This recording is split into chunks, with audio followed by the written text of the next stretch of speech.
CA के लिए अभी लाने की क्या जरूरत थी? सारे जो विपक्ष के नेता हैं सब कह रहे हैं कि ये ठीक चुनाव के पहले नोटिफिकेशन लेके आए हैं। पहली बात तो सीए की जरूरत क्या थी और इसकी नोटिफिकेशन चुनाव के 2 या 3 महीने पहले देखिए, क्यों? मैं पहले टाइमिंग की बात करता हूँ। जी।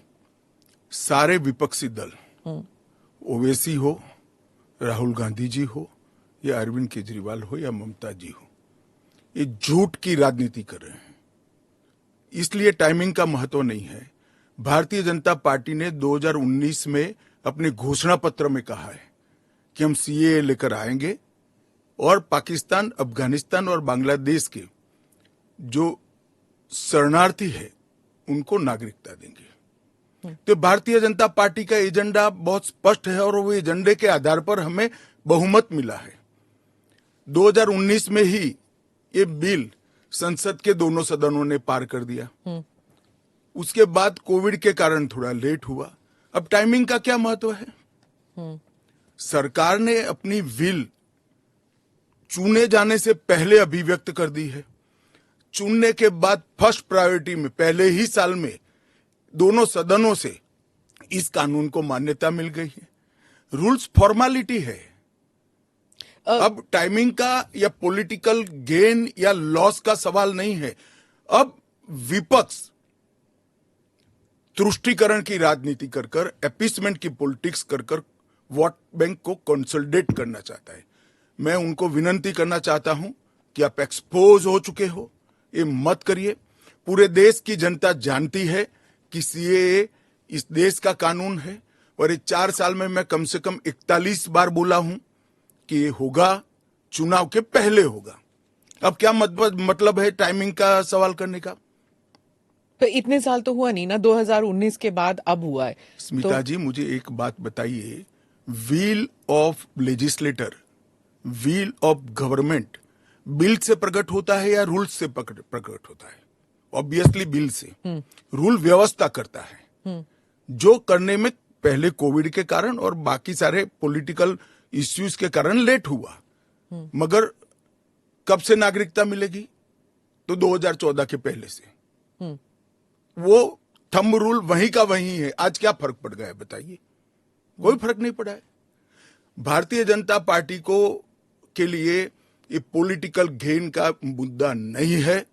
भारतीय जनता पार्टी के लिए, हमारे नेता नरेंद्र मोदी जी के लिए, अफगानिस्तान, पाकिस्तान और बांग्लादेश से आए हुए करोड़ों शरणार्थियों को उनका अधिकार देने का मुद्दा है, उनकी वेदना से मुक्ति दिलाने का मुद्दा है और उनकी 3 पीढ़ी को न्याय देने का मुद्दा है, जो कांग्रेस पार्टी ने कभी नहीं दिया। आप कह रहे हैं करोड़ों लोग यहाँ आएंगे, लेकिन ये पॉलिटिकल नहीं है, मतलब आपको कोई पॉलिटिकल फायदा नहीं होगा। लेकिन जो विपक्ष है वो कहती है कि आप एक नया वोट बैंक बना रहे हैं, बीजेपी एक नया वोट बैंक बना रही है अपने लिए। देखिए, विपक्ष को और कोई काम नहीं। उन्होंने तो सर्जिकल स्ट्राइक और एयर स्ट्राइक को भी बताया कि आपका पॉलिटिकल फायदा है, तो क्या हम टेररिज्म पर कदम न उठाए?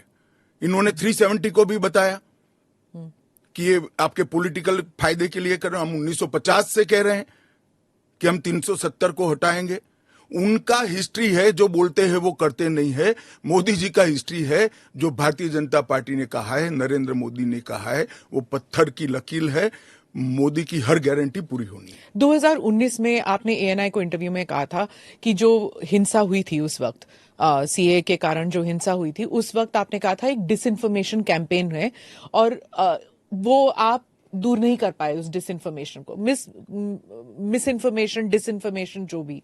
इस बार क्या पार्टी जो है या सरकार जो है उसको अलग कर पाई है? स्मिता जी, दरमियान में मैंने कहा 41 टाइम, 41 बार अलग अलग मंचों से इसके बारे में मैंने डिटेल बात करी है कि इस देश के अल्पसंख्यक माइनॉरिटीज या तो किसी और व्यक्ति को डरने की जरूरत नहीं है, क्योंकि सीए में किसी की नागरिकता लेने का प्रावधान ही नहीं है। सीए सिर्फ और सिर्फ 3 देश, अफगानिस्तान, पाकिस्तान और बांग्लादेश से हिंदू, सिख, बौद्ध, क्रिश्चियन और पारसी, जो जैन और पारसी शरणार्थी आए हैं, इनको उनका अधिकार देने का कानून है, नागरिकता देने का कानून है, जिससे इनके जीवन की वेदनाओं को हम कम कर पाए।